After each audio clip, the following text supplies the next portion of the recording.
ಮಹಾಭಾರತದ ರಹಸ್ಯಗಳು. ಈ ಕಾರ್ಯಕ್ರಮದ ಪ್ರಾಯೋಜಕರು ಆಶಿಕಾ ಅಗರಬತ್ತಿಗಳು, ಅತ್ಯುತ್ತಮ ಗುಣಮಟ್ಟದ ಸಂಕೇತ. ಕೃಷ್ಣನ ವ್ಯಕ್ತಿತ್ವ ಅಲ್ಲಲ್ಲಿ ತುಂಬ ಬ್ಯೂಟಿಫುಲ್ ಆಗಿ ಮತ್ತು ಕೆಲವೊಂದು ಕಡೆ ಆಶ್ಚರ್ಯ ಕೂಡ ಆಗುತ್ತೆ. ಅವನೊಂಥರ ಪ್ರೇಕ್ಷಕನಾಗೆ ಕಾಣಿಸ್ಕೋತಾನೆ. ಅವನೇನು ತುಂಬ ಇನ್ವಾಲ್ವ್ಮೆಂಟ್ ಅನ್ನೋ ಥರ ಅವನೇನು ಮಾಡ್ತಾನೆ ಅಂತ ಇರೋಲ್ಲ, ಆದರೆ ಅವನಿಗೊಂದು ಪ್ಲ್ಯಾನ್ ಇದೆ ಅನ್ನೋದಂತೂ ಸ್ಪಷ್ಟ. ಅರ್ಜುನನ ಅಳಿವಿಗೆ ಒಂದು ಆಯುಧ ಬಂದು ಕೂತ್ಕೊಂಡಿದೆ, ಅದು ಕರ್ಣನ ಕೈಯಲ್ಲಿದೆ. ಅದು ಕರ್ಣನ ಕೈಯಲ್ಲಿದ್ದು ಅದು ಹೋಗಬೇಕು ಮತ್ತು ಘಟೋತ್ಕಚನ ಸಂಹಾರ ಆಗಬೇಕು ಅನ್ನೋದು ಎರಡನ್ನು ಅದೆಲ್ಲೋ ಒಂದು ಕಡೆ ಒಂದು ಸೇರೋ ಹಾಗೆ ಮಾಡ್ತಾನೆ. ಕೃಷ್ಣ ದೇವರ ಅವತಾರ, ದೇವರ ಅಂಶ ಅಂತಂದ್ರೂ ಕೂಡ ಆತ ಪ್ಲಾನ್ ಮಾಡಿ ಕಷ್ಟಪಡ್ತಾನೆ ತನ್ನ ಪ್ಲಾನ್ ಎಕ್ಸಿಕ್ಯೂಷನ್ಗೆ. ಹೌದು. ಒಂದು ಎರಡನೇದು, ಆತನ ಪ್ಲಾನ್ಗಳು ಕೂಡ ಫೇಲ್ ಆಗ್ತವೆ, ಫ್ಲಾಪ್ ಆಗ್ತವೆ. ಹೌದು. ಧೃತರಾಷ್ಟ್ರ ಸಂಜಯನಿಗೆ ಒಂದು ಪ್ರಶ್ನೆ ಕೇಳ್ತಾನೆ. ಈಗ ಕರ್ಣನಲ್ಲಿ ಅಂಥದ್ದೊಂದು ಶಕ್ತಿಯಾಯುಧ ಇದೆ, ಅದು ಏಕವೀರ ವಧೆ ಮೋಘ ಶಕ್ತಿ, ಅಂದರೆ ಒಬ್ಬನನ್ನು ಕೊಲ್ಲತ್ತೆ. ಅದು ನೀ ಯಾರನ್ನು ಸಂಕಲ್ಪಿಸಿ ಬಿಡ್ತೀಯೋ ಅವನನ್ನು ಕೊಲ್ಲತ್ತೆ ಅನ್ನೋ ಒಂದು ಆಯುಧ ಇದೆ. ಕರ್ಣ ಇಟ್ಕೊಂಡಿದ್ದು ಅರ್ಜುನನಾಗಿ ಅಂತ. ಇಷ್ಟು ದಿನ ಆದರೂ ಯಾಕೆ ಅದನ್ನು ಕರ್ಣ ಪ್ರಯೋಗಿಸಲಿಲ್ಲ ಅಂತ ಮಾತಾಡಲ್ಲ. 11ನೇ ದಿನದ ಬೆಳಗ್ಗೆ ಕರ್ಣ ಯುದ್ಧಕ್ಕೆ ಬಂದ, ಈಗ 14ನೇ ದಿನ ರಾತ್ರಿ ನಡೀತಾ ಇದೆಯಲ್ಲ, ಈ 4 ದಿನ ಯಾಕೆ ಅವನು ಅದನ್ನು ಬಳಸಲಿಲ್ಲ ಅಂತ ಧೃತರಾಷ್ಟ್ರ ಮತ್ತೆ ಮಾತಾಡ್ತಾನೆ. ತನ್ನ ಮಗನ ಬೈತಾನೆ, ಎಲ್ಲರ ವಿರೋಧ ಕಟ್ಕೊಂಡಿದ್ದಾನೆ, ಮತ್ತು ಕೆಟ್ಟ ಸಲಹೆಗಾರರನ್ನು ಇಟ್ಕೊಂಡಿದ್ದಾನೆ ಅವನು ಅಂತ. ಒಳ್ಳೆ ಸಲಹೆಗಾರರಿಲ್ಲ, ಸರಿಯಾದ ಸಲಹೆ ಕೊಡೋರಿಲ್ಲ. ಇನ್ನು ಇವನಾದರೂ ಹೆಂಗೆ ಅಂದರೆ ಪ್ರಾಜ್ಞಮಾನಿ ಅಂತ. ವಿರೋಧಿ ಚ ಕುಮಂತ್ರಿ ಚ ಪ್ರಾಜ್ಞಮಾನಿ ಮಮಾತ್ಮಜ. ಪ್ರಾಜ್ಞಮಾನಿ ಅಂದರೆ ತಾನು ಭಾಳ ಬುದ್ಧಿವಂತ ಅಂತ ಅಂದ್ಕೊಂಡು ಕೂತಿದ್ದಾನೆ ಅಂತ.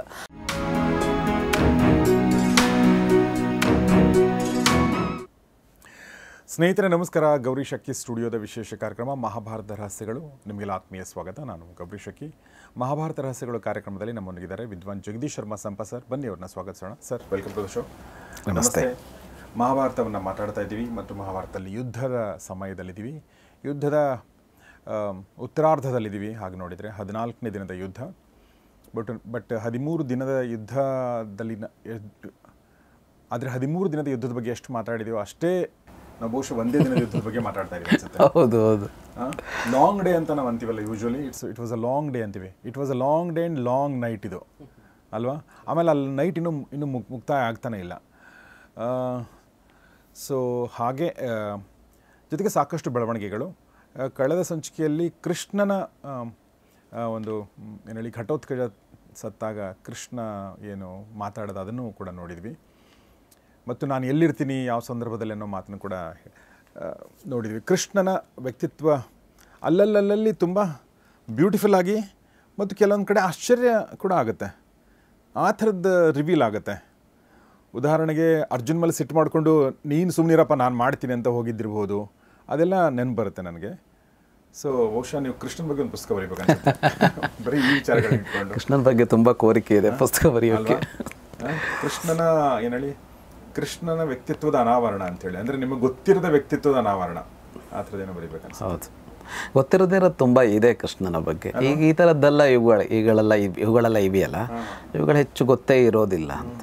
ಒಂದು ಅಂದರೆ ಎಷ್ಟು ವಿಶಿಷ್ಟವಾಗಿ ಕಾಣಿಸುತ್ತೆ ಅಂತ ಅಂದರೆ ಎಲ್ಲವೂ ನಡೀತಾ ಇರುತ್ತೆ. ಅವನೊಂಥರ ಪ್ರೇಕ್ಷಕನಾಗೆ ಕಾಣಿಸ್ಕೋತಾನೆ. ಅವನೇನು ತುಂಬ ಇನ್ವಾಲ್ವ್ಮೆಂಟ್ ಅನ್ನೋ ಥರ ಅವನೇನು ಮಾಡ್ತಾನೆ ಅಂತ ಇರೋಲ್ಲ, ಆದರೆ ಅವನಿಗೊಂದು ಪ್ಲ್ಯಾನ್ ಇದೆ ಅನ್ನೋದಂತೂ ಸ್ಪಷ್ಟ. ಯಾರನ್ನ ಏನು ಮಾಡಬೇಕು ಅನ್ನೋದನ್ನು. ಮತ್ತು ಅಷ್ಟೊತ್ತು ಸುಮ್ಮನೆ ಇರ್ತಾನೆ.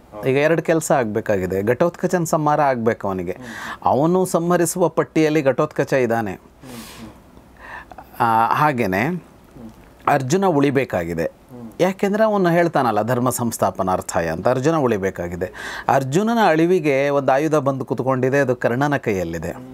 ಅದು ಕರ್ಣನ ಕೈಯಲ್ಲಿದ್ದು ಅದು ಹೋಗಬೇಕು ಮತ್ತು ಘಟೋತ್ಕಚನ ಸಂಹಾರ ಆಗಬೇಕು ಅನ್ನೋದು ಎರಡನ್ನು ಅದೆಲ್ಲೋ ಒಂದು ಕಡೆ ಒಂದು ಸೇರೋ ಹಾಗೆ ಮಾಡ್ತಾನೆ. ಅದು ಎಲ್ಲಿವರೆಗೆ ಅಂದರೆ ಅಲ್ಲಿವರೆಗೂ ಸುಮ್ಮನೆ ಇರ್ತಾನೆ. ಅವನು ಆ ಆಯುಧದ ಬಗ್ಗೆನೂ ಮಾತಾಡಿಲ್ಲ ಮತ್ತು ಈ ವಿಷಯನೂ ಮಾತಾಡಿಲ್ಲ. ಅಂದರೆ ಘಟೋತ್ಕಚ ದುಷ್ಟ ಅನ್ನೋ ಮಾತನ್ನು ಎಲ್ಲೂ ಹೇಳಿಲ್ಲ. ಈಗ ಅರ್ಜುನನಿಗೆ ಗೊತ್ತಾಗ್ತಾ ಇದೆ, ಅಷ್ಟು ಹತ್ತಿರದ ಗೆಳೆಯ ಅವನಿಗೂ ಬಿಟ್ಟುಕೊಟ್ಟಿಲ್ಲ. ಅಂದರೆ ಯಾವ ವಿಷಯವನ್ನು ಯಾವಾಗ ಹೇಳಬೇಕು ಅಂತ ಅನ್ನೋದಿದೆಯಲ್ಲ, ಅದು ಬಹಳ ಇದು ಅಂತ ಅನ್ಸತ್ತೆ. ಆಮೇಲೆ ಕಾಯೋದು ಅಂತ ಅಂದರೆ ಘಟೋತ್ಕಚನನ್ನು ಈಗ ಕರ್ಣ ಕೊಲ್ಲದೆ ಇದ್ದಿದ್ರೆ ನಾನು ಆಮೇಲೆ ಕೊಲ್ಲಬೇಕಾಗ್ತಿತ್ತು ಅಂತ ಅನ್ನೋದಿದೆಯಲ್ಲ. ಅಂದರೆ ಅವನು ಅದಕ್ಕೇನೋ ಒಂದು ಮಾಡಿ ಕಾಯ್ತಾ ಇದ್ದಾನೆ. ಅಲ್ಲಿಗೆ ಮುಗಿಯತ್ತಾ ಮುಗಿಲಿ, ಇದು ಮುಗಿದೇ ಇದ್ರೆ ಆಮೇಲೆ ನಾನು ಮುಗಿಸ್ತೀನಿ ಆ ಕೆಲಸನ ಅಂತ. ಅಂದರೆ ಪಕ್ಕಾ ಅವನಿಗೆ ಏನಾಗಬೇಕು ಅಂತ ಇದೆ ಒಟ್ಟು, ಅದಕ್ಕೆ ಎಲ್ಲಿಂದ ಎಲ್ಲಿಗೆ ಏನೇನಾದರೆ ಆಗತ್ತೆ ಅನ್ನೋ ತರಹ ಒಂದು ಮೂವ್ ಮಾಡ್ತಾನೆ, ಒಂದು ಕಾಯಿನ ಮೂವ್ ಮಾಡ್ತಾನೆ, ಒಂದು ನಡೆ ಇಡ್ತಾನೆ ಅವನು. ಆ ನಡೆ ಅದೆಲ್ಲೋ ಹೋಗುತ್ತೆ, ಎಲ್ಲೋ ಹೊಡೆಯುತ್ತೆ, ಎಲ್ಲೋ ಆಗುತ್ತೆ. ಆಗತ್ತಾ ಆಗಲ್ವಾ ಅಂತಲೂ ಗಮನಿಸ್ತಾ ಇರ್ತಾನೆ. ಆಗಿಲ್ಲ ಅಂದರೆ ಅದಕ್ಕೆ ಇನ್ನೇನೋ ಅಂತಂದು ಉಪಾಯ ಮಾಡ್ಕೋತಾನೆ. ಹೀಗೆ ಅವನು ಸಂಪೂರ್ಣವಾಗಿ ನಡೆದುಕೊಂಡ ಅವನ ಇಡೀ ಬದುಕಿನಲ್ಲಿ ಅನ್ನೋದು ಗೊತ್ತಾಗತ್ತೆ. ಇಲ್ಲಿ ಎಲ್ಲೆಲ್ಲೋ ಇದ್ದಾರೆ ಈ ದುಷ್ಟರುಗಳು, ಯಾವುದೋ ರಾಜ್ಯ ಎಲ್ಲೋ ಏನೋ ಎಲ್ಲೆಲ್ಲೋ ಇದ್ದಾರೆ, ಅಲ್ಲೆಲ್ಲೆಲ್ಲೋ ಏನೋ ಒಂದು ವಿವಾದ ಹುಟ್ಟತ್ತೆ. ಆ ವಿವಾದಗಳಿಂದ ಯಾರೋ ಹೊಡಿತಾರೆ, ಯಾರನ್ನೋ ಹೊಡಿತಾರೆ, ಅಥವಾ ಯಾರೋ ಹೊಡೆದಾಡ್ಕೊಂಡು ಸಾಯ್ತಾರೆ. ಅದರಿಂದ ಏನಾಗಬೇಕು ಅದು ಆಗಿಬಿಡತ್ತೆ ಅನ್ನೋ ತರಹದ ಈ ಇದು ಮೈಂಡ್ ಗೇಮ್ ಇದೆಯಲ್ಲ, ಅದು ಭಾಳ ಚೆನ್ನಾಗಿ ಕಾಣಿಸುತ್ತೆ. ನನಗೆ ಎರಡು ವಿಚಾರಗಳನ್ನ ನನ್ನ ಗಮನಕ್ಕೆ ಬಂದು, ಒಂದೇನಂತಂದರೆ ಬೈನರಿ ಸಿಸ್ಟಮ್ ಅಂತ ಅಂತೀವಲ್ಲ ನಾವು, ಅಂದರೆ ಕಪ್ಪು ಬಿಳುಪು ಅಂತ ಅಂತೀವಲ್ಲ, ಅದು ಇಲ್ಲ ಇಲ್ಲಿ ಅನ್ನೋದು ಗೊತ್ತಾಗುತ್ತೆ. ಈಗ ನೋಡಿ, ಅಂದರೆ ಇಲ್ಲಿ ಹೇಗೆ ಒಂದು ಧರ್ಮ ಸಂಕಟದ ಸಿಚುವೇಶನ್ ಕೂಡ ಇದು ಅಂತಂದರೆ, ಪಾಂಡವರೆಲ್ಲ ಒಳ್ಳೆಯವರು, ಕೌರವರೆಲ್ಲ ಕೆಟ್ಟವರು ಅನ್ನೋದಿದೆಯಲ್ಲ, ಅದು ಕೂಡ ಸರಿಯಲ್ಲ ಅನ್ನೋ ಮಾತು ಬರುತ್ತೆ. ಎಲ್ಲ ಪಾಂಡವರಲ್ಲಿ ಒಬ್ಬ ವ್ಯಕ್ತಿ ಇದ್ದಾನೆ, ಘಟೋತ್ಕಚ, ಅವನು ಭೀಮನ ಮಗ. ನೋಡಿ, ಭೀಮನ ಮಗನನ್ನ ಅಕಸ್ಮಾತ್ ಕೃಷ್ಣ ಕೊಲ್ಲುವ ಪ್ರಸಂಗ ಬಂದಿದ್ರೆ ಭೀಮನಿಗೆ ಏನ್ ಅನ್ಸಿರ್ಬೋದು, ಪಾಂಡವರಿಗೆ ಏನ್ ಅನ್ಸಿರ್ಬೋದು ಅಲ್ವಾ? ಆ ಥರದೊಂದು ಧರ್ಮ ಸಂಕಟದ ಸಿಚುವೇಶನ್ ಬರಬಾರ್ದು ಅಂತ ಹೇಳಿ ಅದಕ್ಕೆ ಈಗ ಏನ್ ಮಾಡ್ಬೇಕು, ಮತ್ತೆ ಹಾಗೆ ಉಳಿಸಾಗೂ ಇರ್ಲಿಲ್ಲ ಅವನ ಮುಂದೆ ಏನೋ ಆ ಥರದ್ದು. ಇದನ್ನ ಗಮನಿಸ್ಬೇಕು. ಎರಡನೇದು ನನಗೆ ಅನ್ಸೋದು, ಕೃಷ್ಣ ದೇವರ ಅವತಾರ, ದೇವರ ಅಂಶ ಅಂತಂದ್ರೂ ಕೂಡ ಆತ ಪ್ಲಾನ್ ಮಾಡಿ ಕಷ್ಟಪಡ್ತಾನೆ ತನ್ನ ಪ್ಲಾನ್ ಎಕ್ಸಿಕ್ಯೂಷನ್ಗೆ. ಒಂದು. ಎರಡನೇದು, ಆತನ ಪ್ಲಾನ್ಗಳು ಕೂಡ ಫೇಲ್ ಆಗ್ತವೆ, ಫ್ಲಾಪ್ ಆಗ್ತವೆ. ಹೌದು, ಅವೆಲ್ಲವೂ ಆಗುತ್ತೆ, ಹಾಗೆ ಉಳ್ಕೊಳತ್ತೆ, ಎಲ್ಲಿಗೋ ಕಾಯ್ತಾನೆ ಅಂತ ಅನ್ನೋದು. ಆಮೇಲೆ ಆ ಅಂಶ ಎಷ್ಟು ಚೆನ್ನಾಗಿದೆ ಅಂದರೆ, ಭೀಮನ ಮಗನೇ ಆದರೂ ನಾನು ಕೊಲ್ತೀನಿ ಅಂತ ಅನ್ನೋದು.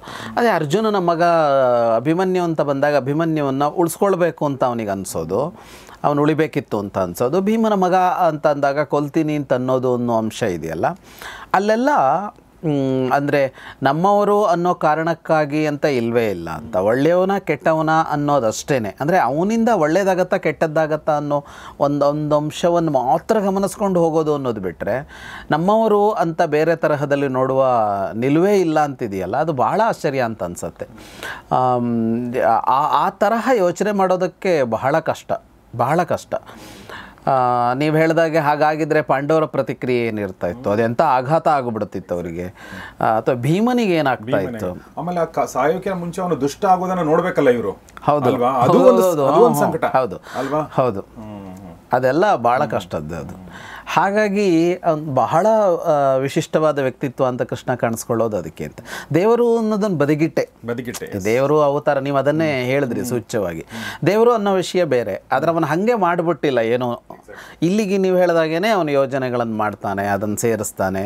ನೀವು ಹೇಳಿದಾಗ ಅದು ಫೇಲ್ಯೂರ್ ಆಗುತ್ತೆ, ಅಥವಾ ಇನ್ನೇನೋ ಒಂದಾಗತ್ತೆ. ಸಂಧಾನಕ್ಕೆ ಅಂತ ಹೋಗಿದ್ದ, ಸಂಧಾನ ಆಗಲಿಲ್ಲ. ಒಂದೊಮ್ಮೆ ದುರ್ಯೋಧನ ಒಪ್ಪಿದ್ರೆ ಸಂಧಾನ ಮಾಡಿ ಬಂದ್ಬಿಡ್ತಿದ್ದ ಅಂತಲೇ ಅನಿಸುತ್ತೆ. ದುರ್ಯೋಧನ ಒಪ್ಪಿದ್ರೆ ಏನಾಗ್ತಿತ್ತು ಸಂಧಾನಕ್ಕೆ ಹೋದಾಗ ಅಂದರೆ, ಅವನು ಸಂಧಾನ ಅಲ್ಲಿ ಒಪ್ಪಿಯೇ ಬರ್ತಿದ್ದ ಅಂತ. ಅಂದರೆ ಅಲ್ಲೆಲ್ಲ ಅವನು ತನ್ನ ದಿವ್ಯಶಕ್ತಿ ಅಂತೆಲ್ಲ ಏನು ಬಳಸೋದು ಕಾಣಿಸೋದಿಲ್ಲ, ಅವನು ಸಹಜವಾಗಿ ಒಬ್ಬ ಮನುಷ್ಯ ಮಾಡೋ ತರಹನೇ ಮಾಡೋದು ಕಾಣಿಸುತ್ತೆ ಅಂತ. ಹಾಗಾಗಿ ಘಟೋತ್ಕಚ ಅಂತ ಬಂದಾಗ ಕೃಷ್ಣ ಸಂತೋಷಪಟ್ಟ, ಆಯ್ತು ಇನ್ನೊಂದು ದುಷ್ಟನ ಸಂಹಾರ ಆಗೋಯ್ತು ಅಂತ. ಸ್ವಲ್ಪ ಡಿವೇಟ್ ಆದ್ರೆ ಒಂದು ಮಾತು ಹೇಳ್ಬಿಡ್ತೀನಿ, ನನ್ನ ಮನಸ್ಸಲ್ಲಿ ಹಂಗೆ ಉಳ್ಕೊಂಡ್ಬಿಡ್ತಿಲ್ಲ. ಅಂದರೆ ಈ ಒಂದು ಟೈಮಲ್ಲಿ ಹೆಂಗಾಗಿದೆ ಅಂದರೆ ಸರ್, ನಮ್ಮ ಜಾತಿಯವರು, ನಮ್ಮ ಧರ್ಮದವರು, ಅವರು ಏನು ತಪ್ಪು ಮಾಡಿದ್ರು ನಾವು ಡಿಫೆಂಡ್ ಮಾಡ್ಕೊಳ್ತೀವಿ. ಹೌದು. ಇನ್ನೊಬ್ಬರ ಜಾತಿಯವರು, ಇನ್ನೊಬ್ಬ ಧರ್ಮದವರು, ಅಥವಾ ಇನ್ನೊಬ್ಬ ರಾಷ್ಟ್ರದವರು ಕೂಡ ಅವ್ರು ಮಾಡಿದ್ದನ್ನ ಎತ್ತಿ ಹಿಡಿತೀವಿ. ಓಕೆ, ಅವ್ರ ಒಳ್ಳೆತನಗಳನ್ನೂ ಗುರುತಿಸಲ್ಲ. ಈ ಒಂದು ಮನಸ್ಥಿತಿ ಬಂದ್ಬಿಟ್ಟಿದೆ ಬಹಳಷ್ಟು ನಾನು ಅಬ್ಸರ್ವ್ ಮಾಡ್ತೀನಿ. ರಾಜಕಾರಣದಲ್ಲಂತೂ ಸ್ವಾಮಿಗಳಿಂದ ಹಿಡಿದು ನಮ್ಮವರು ಅವರು ಇರಬೇಕು ಅಧಿಕಾರದಲ್ಲಿ, ಅವ್ರು ಹೇಗಿದ್ದಾರೆ ಸಂಬಂಧ ಇಲ್ಲ, ಅವ್ರು ಇರಬೇಕು, ಇನ್ನೊಬ್ರು ಬರಬಾರ್ದು, ಇವ್ರು ತಪ್ಪು ಮಾಡಿದ್ರು ತಪ್ಪಲ್ಲ ಅದು. ಈ ಥರದೊಂದು ಇದು ಬಹಳ ಕಲುಷಿತ ಮನಸ್ಥಿತಿ ತುಂಬ ದೊಡ್ಡ ಪ್ರಮಾಣದಲ್ಲಿ ಬಂದಿದೆ. ಅದರಲ್ಲೂ ನಮ್ಮ ಮನೆಯವರು ಅನ್ನೋ ಥರದಕ್ಕೆ ಅನ್ನೋ ಮೀರಿ ಅದೀಗ ಅದು ಜಾತಿ ಮತ್ತು ಮತ ಎರಡು ವಿಷಯಕ್ಕೆ ನಿಂತ್ಕೊಂಡ್ಬಿಟ್ಟಿದೆ. ಅದು ಎಷ್ಟು ವ್ಯಾಪಿಸ್ಕೊಂಡ್ಬಿಟ್ಟಿದೆ ಅಂತ ಅಂದರೆ, ಯಾವುದೋ ದೇಶ ಅಲ್ಲಿ ಯಾರೋ ಮಾಡಿದ್ರು ಅವನು ನಮ್ಮ ಜಾತಿನ ನಮ್ಮ ಮತನ ಅಂತ ನೋಡಿ ತೀರ್ಮಾನ ಮಾಡಬೇಕು ಅನ್ನುವಷ್ಟು. ಒಂದು ಸ್ಟೇಟ್ಮೆಂಟ್ ಬಂತು, ಯಾವುದೋ ವಿವಾದ ಬಂತು ಅಂತಂದರೆ ಅವನು ಯಾವುದಕ್ಕೆ ಸೇರ್ತಾನೆ ಅಂತ ನೋಡಿಕೊಂಡೇ ಪ್ರತಿಕ್ರಿಯೆ ಕೊಡುವ ಮಟ್ಟಿಗೆ ಅದು ತುಂಬ ಮಿತಿ ಮೀರಿಬಿಟ್ಟಿದೆ ಅಂತ ಅನಿಸುತ್ತೆ. ನೀವು ಹೇಳಿದಾಗ ಎಲ್ಲರಿಗೂ ಅದು ಬಂದಿದೆ. ಅಲ್ಲಿ ದೇಶದ ಅಭಿಮಾನವೋ, ರಾಜ್ಯದ ಅಭಿಮಾನವೋ, ಭಾಷೆಯ ಅಭಿಮಾನವೋ ಅಥವಾ ಪ್ರಾದೇಶಿಕವಾಗಿ ನಮ್ಮೂರು ಅನ್ನೋ ಅಭಿಮಾನ, ಈ ಅಭಿಮಾನಗಳನ್ನು ಮೀರಿಸಿ ಎರಡೇ ಉಳ್ಕೊಂಡಿದೆ ಇವತ್ತು. ಒಂದು ಜಾತಿ, ಒಂದು ಮತ. ಅದೆರಡಕ್ಕೆ ಕಟ್ಟು ಬಿದ್ದು ಕೂತಿದ್ದೀವಿ. ಮತ್ತು ಅಲ್ಲಿ ಈ ತಪ್ಪು ಒಪ್ಪುಗಳ ವಿಮರ್ಶೆ ಇಲ್ಲ. ಪ್ರಾಯಶಃ ಈ ಕೃಷ್ಣನ ಈ ನಿಲುವುಗಳಲ್ಲೆಲ್ಲ ಅದು ತುಂಬ ಚೆನ್ನಾಗಿ ಕಾಣಿಸುತ್ತೆ. ಹೀಗೆ ಇರಬೇಕಾದದ್ದು ಅಂತ ಅನ್ನೋದಿದೆಯಲ್ಲ, ಈಗೇನು ಬೇರೆಯವ್ರನ್ನಲ್ಲ ಮಾಡ್ತಾ ಇರೋದಿಲ್ಲಿ. ಅಂದರೆ ಯಾವುದೋ ಇದಕ್ಕೆ ಸೇರಿದವರನ್ನು ಅಂತಲ್ಲ ಇಲ್ಲಿ ಸಂಹಾರ ಆಗ್ತಾ ಇರೋದು, ಸುತ್ತ ಇರೋರನ್ನೇ, ಇವ್ರುಗಳನ್ನೇ ಕೊಲ್ತಾ ಇರೋದು ಅಂತ ಇದೆಯಲ್ಲ. ಅದು ನೋಡಿದಾಗ ನಮ್ಮ ಯೋಚನೆಗಳು ಸಂಪೂರ್ಣ ಬದಲಾಗಬೇಕು ಅಂತ ಅನಿಸುತ್ತೆ. ನಾವಿವತ್ತು ಹೇಗೆ ಯೋಚನೆ ಮಾಡ್ತಾ ಇದ್ದೀವೋ ಅದನ್ನು ಸಂಪೂರ್ಣ ಬದಲಾಯಿಸಿಕೊಳ್ಳದೆ ಇದ್ದರೆ ಪ್ರಾಯಶಃ ಇದು ಹಿಂಗೇ ಹೋಗ್ತಾ ಇರುತ್ತೆ. ಕೃಷ್ಣ ಹೇಗೆ ಯಾಕೆ ಪ್ರಸ್ತುತ ಅನ್ನೋದಕ್ಕೆ ಮತ್ತೊಂದು ಕಾರಣ ಇದೆ. ಹೌದು. ಇಷ್ಟು ಆಗ್ತಾ ಇರುವಾಗ ಕೃಷ್ಣ ಅರ್ಜುನನಿಗೆ ಅದನ್ನು ಹೇಳ್ತಾನೆ. ಕೃಷ್ಣನ ಸಂತೋಷ ನೋಡಿ ಅರ್ಜುನ ಪ್ರಶ್ನೆ ಕೇಳಿದಾಗ ಇದೆಲ್ಲ ಹುಟ್ಟುಕೊಂಡಿದ್ದಲ್ಲ. ಅಲ್ಲೂ ನೋಡಿ ಅವನು ಸುಮ್ಮನೆ ಖುಷಿಪಟ್ಟಿದ್ದಾನೆ. ಕೃಷ್ಣ ಅವನಿಗೆ ಒಬ್ಬ ದುಷ್ಟ ಸಂಹಾರ ಆಗಿದೆ ಅಂತ ಒಂದು ಸಂತೋಷ ಆಗಿ ಕುಣಿದಿದ್ದಾನೆ ಅಂತ ಬರುತ್ತೆ. ಇಲ್ಲಿ ಕೂಡ ಈಗ ಘಟೋತ್ಕಚನ ಸಾವು ಕುಣಿಯುವಷ್ಟು ಸಂತೋಷ ಕೊಡುತ್ತೆ ಅನ್ನುವಲ್ಲಿ ಲೋಕಕ್ಷೇಮದ ದೃಷ್ಟಿಕೋನವೇ ಹೊರತು ವ್ಯಕ್ತಿಗತವಾದದ್ದಲ್ಲ. ಈಗ ಘಟೋತ್ಕಚ ಲೋಕವಿರೋಧಿ ಆಗ್ತಾನೆ, ಸಜ್ಜನ ವಿರೋಧಿ ಆಗ್ತಾನೆ ಅಂತ ಬಿಟ್ಟರೆ ಕೃಷ್ಣನಿಗೇನು ಸಮಸ್ಯೆ ಇಲ್ಲ ಅವನಿಂದ. ನನ್ನ ಒಬ್ಬ ಶತ್ರು ಸತ್ತ ಅಂತ ಅಲ್ಲ ಅವನ ಸಂತೋಷ ಅಂತ. ಅಂದರೆ 10 ಜನಕ್ಕೆ ತೊಂದರೆ ಕೊಡ್ತಾ ಇದ್ದವನು ಒಬ್ಬ ಹೋದ್ನಲ್ಲ ಅಂತಂದಾಗ ಆ ಪ್ರಮಾಣದ ಖುಷಿಯಾಗೋದಿದೆಯಲ್ಲ, ಅವನು ನಮ್ಮವನೇ ಆಗಿದ್ದಾಗಲೂ ಒಬ್ಬ ಒಂದು ಪೀಡೆ ಕಳಿತು ಅಂತ ಅಂದ್ಕೊಳ್ಳೋದಿದೆಯಲ್ಲ, ಅದರಲ್ಲೆಲ್ಲ ತುಂಬ ದೊಡ್ಡ ಇವತ್ತಿಗೆ ಬೇಕಾದ ಸಂದೇಶ ಕೃಷ್ಣನ ಲೈಫಲ್ಲಂತೂ ಇದೆ ಅಂತ. ಅದನ್ನು ಹೇಳ್ತಾ ಅರ್ಜುನನಿಗೆ ಅವನು ಹೇಳ್ತಾ ಇರುವಾಗ ಈ ಅಂಶವನ್ನು ಆ ಕಡೆಯಲ್ಲಿ ವಿಜಯ ಘೋಷಗಳು ಕೇಳಿಸುತ್ತೆ ಜೋರಾಗಿ. ಮತ್ತು ಅಲ್ಲಿ 2 ಥರದ್ದಿರತ್ತಲ್ಲ ಯಾವಾಗಲೂ. ಒಂದು ಶತ್ರು ಪಕ್ಷದಲ್ಲಿ ಒಬ್ಬ ಮಹಾವೀರ ಸತ್ತು ಕೂಡಲೇ ಅವರಿಗೊಂದು ಹೊಸ ಚೈತನ್ಯ ಬರುತ್ತೆ, ಹಾಗಾಗಿ ಅವರು ಮುನ್ನುಗ್ಗುತ್ತಾರೆ. ಹಾಗೆ ಮುನ್ನುಗ್ಗಿದ್ದು ಕಾಣಿಸುತ್ತೆ ಆ ಕಡೆಯಿಂದ. ದ್ರೋಣರ ನೇತೃತ್ವದಲ್ಲಿ ಅವರು ಈ ಕಡೆಯಲ್ಲಿ ಜೋರಾಗಿ ಆಕ್ರಮಣವನ್ನು ಆರಂಭ ಮಾಡ್ತಾರೆ. ಯಾಕೆಂದರೆ ರಾತ್ರಿ ಯುದ್ಧ ಆರಂಭ ಆದಮೇಲೆ ಅವ್ರಿಗೆ ಬಹಳ ಸಮಸ್ಯೆ ಉಂಟು ಮಾಡ್ತಾ ಇದ್ದಿದ್ದು ಘಟೋತ್ಕಚ. ಅಂದರೆ ಒಂದು ಥರದಲ್ಲಿ ಘಟೋತ್ಕಚ ಕೇಂದ್ರಿತವಾದ ಯುದ್ಧ ಆಗಿಬಿಡುತ್ತದು ರಾತ್ರಿ ಯುದ್ಧ. ಹಾಗಾಗಿ ಈಗ ಘಟೋತ್ಕಚ ಹೋದ ಕೂಡಲೇ ಅವರು ಮತ್ತೆ ಸೈನ್ಯದ ಕಡೆ ತಿರುಗ್ಕೋತಾರೆ. ಇದು ಬಂದಾಗ ಇಷ್ಟಾಗ್ತಾ ಇದ್ದಾಗ ಇಲ್ಲಿ ಧೃತರಾಷ್ಟ್ರ ಸಂಜಯನಿಗೆ ಒಂದು ಪ್ರಶ್ನೆ ಕೇಳ್ತಾನೆ. ಇದು ಮುಂದುವರಿತಾ ಇರುವಾಗ ಅವನಿಗೆ ಅವನ ಪ್ರಶ್ನೆ ಏನು ಅಂತ ಅಂದರೆ, ಈಗ ಕರ್ಣನಲ್ಲಿ ಅಂಥದ್ದೊಂದು ಶಕ್ತಿಯಾಯುಧ ಇದೆ, ಅದು ಏಕವೀರ ವಧೆ ಮೋಘ ಶಕ್ತಿ. ಅಂದರೆ ಒಬ್ಬನನ್ನು ಕೊಲ್ಲತ್ತೆ ಅದು. ನೀ ಯಾರನ್ನು ಸಂಕಲ್ಪಿಸಿ ಬಿಡ್ತೀಯೋ ಅವನನ್ನು ಕೊಲ್ಲತ್ತೆ ಅನ್ನೋ ಒಂದು ಆಯುಧ ಇದೆ. ಕರ್ಣ ಇಟ್ಕೊಂಡಿದ್ದು ಅರ್ಜುನನಾಗಿ ಅಂತ. ಇಷ್ಟು ದಿನ ಆದರೂ ಯಾಕೆ ಅದನ್ನು ಕರ್ಣ ಪ್ರಯೋಗಿಸಲಿಲ್ಲ ಅಂತ ಮಾತಾಡ್ತಾರೆ. ಇಷ್ಟು ದಿನ ಅಂದರೆ ಮೊದಲ 10 ದಿವಸ ಅವನಿಲ್ಲ, ಆದರೆ ಈಗ 4 ದಿವಸ ಆಯ್ತಲ್ಲ. 11ನೇ ದಿನದ ಬೆಳಗ್ಗೆ ಕರ್ಣ ಯುದ್ಧಕ್ಕೆ ಬಂದ, ಈಗ 14ನೇ ದಿನ ರಾತ್ರಿ ನಡೀತಾ ಇದೆಯಲ್ಲ, ಈ 4 ದಿನ ಯಾಕೆ ಅವನು ಅದನ್ನು ಬಳಸಲಿಲ್ಲ ಅಂತ. ಯಾಕೆಂದರೆ ಒಬ್ಬ ವೀರ ಸತ್ರೆ ಯುದ್ಧ ಮುಗಿಯತ್ತೆ ಅಂತ ಅನ್ನೋದಾದರೆ ಅದು ಅರ್ಜುನ ಸತ್ರೇನೆ. ಏಕವೀರ ವಧೆ ಕಸ್ಮಾನ್ ನಯುದ್ಧೆ ಜಯಮಾದದತು ಅಂತ. ಇಡೀ ಪಾಂಡವರನ್ನು ಸೋಲಿಸಬೇಕು ಅಂತ ಇಲ್ಲ, ಒಬ್ಬ ಸತ್ರೆ ಮುಗಿಯತ್ತೆ ಯುದ್ಧ. ಅದ್ಯಾರು ಅಂದರೆ ಅರ್ಜುನನ ಕೊಲ್ಲುವ ಆಯುಧ ಕರ್ಣನ ಕೈಯಲ್ಲಿದೆ, ಕರ್ಣನಿಗೆ ಕೊಲ್ಲಬೇಕು ಅಂತ ಕೂಡ ಇದೆ. ಆದರೂ ಯಾಕೆ ಅರ್ಜುನನ ಮೇಲೆ ಅವನದನ್ನು ಪ್ರಯೋಗಿಸಲಿಲ್ಲ ಅಂತ ಹೇಳ್ಕೊಂಡು ತನ್ನ ಮಗನ ಬೈತಾನೆ. ನನ್ನ ಮಗ ಬುದ್ಧಿಹೀನ, ಅವನಿಗೆ ಬುದ್ಧಿ ಇಲ್ಲ, ಅವನಿಗೆ ಯಾರೂ ಸಹಾಯ ಮಾಡಲ್ಲ, ಅಸಹಾಯಶ್ಚ ಮೇ ಸುತಃ ಅಂತ. ಯಾರೋ ಅವನಿಗೇನು ಹೆಲ್ಪ್ ಮಾಡಲ್ಲ ಅಂತ. ಅಂದರೆ ಕರ್ಣನಂಥವನು ಜಯದ ಒಂದು ಆಯುಧ ಇಟ್ಕೊಂಡು ಸುಮ್ಮನೆ ಕೂತಿದ್ದ ಇಷ್ಟು ದಿನ ಅನ್ನೋದಿದೆಯಲ್ಲ, ಧೃತರಾಷ್ಟ್ರನಿಗೆ ಹಂಗೆ ಅನಿಸುತ್ತೆ ಅದು. ಅವನು ಹೆಂಗೆ ಗೆಲ್ತಾನೇನೋ, ಕಥನ್ನು ಸ ಜಯೇ ದರೀನ್, ಇವ್ರನ್ನೆಲ್ಲ ನಂಬ್ಕೊಂಡು ಹೆಂಗೆ ಅಪ್ಪ ಅವನು ಅನ್ನೋ ಮಾತಾಡ್ತಾನೆ ಧೃತರಾಷ್ಟ್ರ. ಕೃಷ್ಣನ ಬಗ್ಗೆ ಹೇಳ್ತಾನೆ. ಇಲ್ಲಿ ಒಟ್ಟು ಏನಾಯಿತು ಅಂದರೆ ಕೃಷ್ಣನಿಗೆ ಲಾಭ ಆಯಿತು ಅಂತ. ಯಥಾವರಾಹಸ್ಯ ಶುನಶ್ಚ ಯುದ್ಧತೋ ಸ್ತಯೋರಭಾವೇ ಶ್ವಪಚಸ್ಯ ಲಾಭ ಅಂತ. ಶ್ವಪಚ ಅಂತ ಅಂದರೆ ನಾಯಿ ಮಾಂಸವನ್ನು ತಿನ್ನೋರಿದ್ದರು, ನಾಯಿ ಮಾಂಸವನ್ನು ಅವ್ರನ್ನ ಶ್ವಪಚ ಅಂತ ಕರಿತಾ ಇದ್ದರು. ಒಂದು ಹಂದಿ ಮತ್ತು ಒಂದು ನಾಯಿ 2 ಗುದ್ದಾಡ್ತಾ ಇದ್ವಂತೆ, ಹಂದಿ ಮತ್ತು ನಾಯಿ. ಅವನು ಶ್ವಪಚ ನಿಂತು ನೋಡ್ತಾ ಇದ್ದಂತೆ, 2ರಲ್ಲಿ ಯಾರು ಸತ್ರು ಲಾಭ ಅವನಿಗೆ ಅಂತ. ಹಂದಿ ನಾಯಿ ಮಾಂಸ ತಿನ್ನಲ್ಲ, ನಾಯಿ ಹಂದಿ ಮಾಂಸ ತಿನ್ನಲ್ಲ. ಆದರೆ ಅವ್ರು ಯಾವುದೋ ಸಿಟ್ಟಿಗೆ ಹೊಡೆದಾಡ್ಕೋತಾ ಇದ್ದಾರೆ, ಸುಮ್ಮನೆ ನಿಂತ್ಕೊಂಡಿದ್ದಾನೆ. ಇವನೇನು ಬಾಣ ಬಿಡುತ್ತಾನೋ ಇಲ್ಲ, ಏನೂ ಇಲ್ಲ. ತನಗೆ ಆಹಾರಕ್ಕೆ ಬೇಕು ಅಂತ ಬೇಟೆ ಆಡ್ತಾ ಇಲ್ಲ. ಯಥಾವರಾಹಸ್ಯ ಶುನಶ್ಚ ಯುಧ್ಯತೋಹೋ ತಯೋರಭಾವೇ ಶ್ವಪಚಸ್ಯ ಲಾಭ ಅಂತ ಒಂದು ಒಳ್ಳೆ ಸುಭಾಷಿತದ ಮಾತು ಇದು ಅಂತ. ಹಂದಿ ಮತ್ತು ಆನೆ ಗುದ್ದಾಡ್ಕೊಳ್ತಾ ಇದ್ದರೆ, ನಾಯಿ ಗುದ್ದಾಡ್ಕೊಳ್ತಾ ಇದ್ದರೆ, ಇಬ್ಬರಲ್ಲಿ ಯಾರು ಸತ್ರು ಅದು ಶ್ವಪಚನೆಗೆ ಲಾಭ ಅಂತ. ಹಂದಿನ ತಿಂತಾನೆ ನಾಯಿನ ತಿಂತಾನೆ, ಹಂದಿನ ತಿಂತಾನೆ ನಾಯಿ ಅಂದರೆ ನಾಯಿ ಮಾಂಸವನ್ನು ರೇರ್ ಅಲ್ಲ ತಿನ್ನೋದು, ನಾಯಿ ಮಾಂಸವನ್ನು ಬಳಸ್ತಾನೆ ಅಂದರೆ ಬೇರೆ ಎಲ್ಲ ಪ್ರಾಣಿಗಳ ಮಾಂಸವನ್ನು ಬಳಸೋನು ಅಂತ. ಹಾಗಾಗಿ ಅವನಿಗೇನೂ ಸಮಸ್ಯೆ ಇಲ್ಲ. ಹಾಗಾಗಿ ಇಲ್ಲಿ ಏನಾಯಿತು ಅಂತ ಅಂದರೆ ಈ ಯುದ್ಧದಲ್ಲಿ ಕರ್ಣ ಮತ್ತು ಘಟೋತ್ಕಚ ಯುದ್ಧ ಮಾಡ್ತಾಯಿದ್ರು. ಯಾರು ಸತ್ರು ಕೃಷ್ಣಂಗೆ ಲಾಭ ಅಂತ. ಘಟೋತ್ಕಚ ಒಂದೊಮ್ಮೆ ಕರ್ಣನನ್ನು ಕೊಂದು ಬಿಟ್ಟಿದ್ರು, ಕೃಷ್ಣನಿಗೆ ಇದೇ ಲಾಭ ಇರ್ತಾಯಿತ್ತು. ಅವನಿಗೆ ಇನ್ನೊಂದು ಪ್ಲ್ಯಾನ್ ಮಾಡ್ತಾ ಇದ್ದ. ಈಗ ಕರ್ಣ ಉಳ್ಕೊಂಡಿದ್ದಾನೆ, ಘಟೋತ್ಕಚ ಸತ್ತಿದ್ದಾನೆ, ಅವನಿಗೆ ಲಾಭ ಆಯಿತು. ಕರ್ಣನ ಕೊಲ್ಲೋದಕ್ಕೆ ಅವನಿಗೆ ಬೇರೆ ಉಪಾಯ ಇದೆ, ಮುಂದೆ ಮಾಡ್ತಾನೆ. ಅದೇ ಆಯುಧ ಹೋಯಿತು ಅಂತ ಧೃತರಾಷ್ಟ್ರ ಒಂದು ಕೃಷ್ಣನ ಮೇಲೆ ಒಂದು ಕಾಮೆಂಟ್ ಮಾಡ್ತಾನೆ. ಪಾಂಡವರಿಗೂ ಲಾಭ ಆಯಿತು ಅನ್ನೋದನ್ನು ಹೇಳ್ತಾನೆ. ಘಟೋತ್ಕಚ ಕರ್ಣನನ್ನು ಕೊಂದಿದ್ರೆ ಬಹಳ ದೊಡ್ಡ ಲಾಭ ಆಗ್ತಿತ್ತು ಪಾಂಡವರಿಗೆ. ಆದರೆ ಈಗೇನು ಕಡಿಮೆ ಲಾಭ ಆಗಲಿಲ್ಲ, ಯಾಕೆಂದರೆ ಶಕ್ತಿ ನಾಶ ಆಯ್ತು, ಈಗ ಶಕ್ತಿಯಾಯುಧದ ನಾಶ ಆಯ್ತಲ್ಲ. ಹಾಗಾಗಿ ಒಟ್ಟು ನಮಗೇನೂ ಇಲ್ಲ ಅಂತ. ಅದಕ್ಕೆ ಸಂಜಯ ಉತ್ತರ ಕೊಡ್ತಾನೆ. ಈ ಸಂಜಯನಿಗೆಲ್ಲ ಗೊತ್ತಾಗತ್ತಲ್ಲ, ಮನಸ್ಸಿನ ಭಾವಗಳು ಗೊತ್ತಾಗತ್ತೆ ಅಂತ ಇರೋದರಿಂದ ಹೇಳ್ತಾನೆ, ಇದೇ ಕಾರಣಕ್ಕಾಗಿಯೇ ಕೃಷ್ಣ ಘಟೋತ್ಕಚ ಮತ್ತು ಕರ್ಣರಿಗೆ ದ್ವೈರಥ ಯುದ್ಧ ಆಗೋ ಹಾಗೆ ಮಾಡ್ದ ಅಂತ, ಪರಸ್ಪರ ದ್ವಂದ್ವ ಯುದ್ಧ ಆಗೋ ಹಾಗೆ ಮಾಡ್ದ ಅಂತ. ಅದನ್ನು ನಾವು ಗಮನಿಸಿದ್ವಿ. ಅದನ್ನು ಅಂದರೆ ಯಾವತ್ತೂ ಇಲ್ಲದೇ ಇದ್ದ ಕೃಷ್ಣ ಅವತ್ತು ನಿರ್ದೇಶನ ಮಾಡೋಕ್ಕೆ ಬಂದ ಅನ್ನೋದನ್ನು ನಾವು ಗಮನಿಸಿದ್ವಿ. ನೀನಲ್ಲಿ ಹೋಗು ಅಂತೆಲ್ಲ ಎಲ್ಲರನ್ನ ಅವ್ರನ್ನ ಆ ಕಡೆ ಕಳಿಸಿ ಇವ್ರನ್ನ ಈ ಕಡೆ ಕಳಿಸೋದಂಗೆ ಮಾಡಿ ಘಟೋತ್ಕಚ ನೀನು ಕರ್ಣನ ಹತ್ರ ಹೋಗು ಅಂತ ಅಂದ. ಈಗ ಘಟೋತ್ಕಚನನ್ನೇ ಸೈನ್ಯದ ಮೇಲೆ ಬಿಟ್ಟು ಇನ್ಯಾರೋ ಸಾತ್ತಕಿಯನ್ನೋ ಇನ್ನೊಬ್ಬನ್ನೋ ಕರ್ಣನ ಜೊತೆಗೆ ಯುದ್ಧ ಮಾಡು ಅಂತ ಹೇಳ್ಬೋದಾಗಿತ್ತು, ಹಾಗೆ ಹೇಳಲಿಲ್ಲ.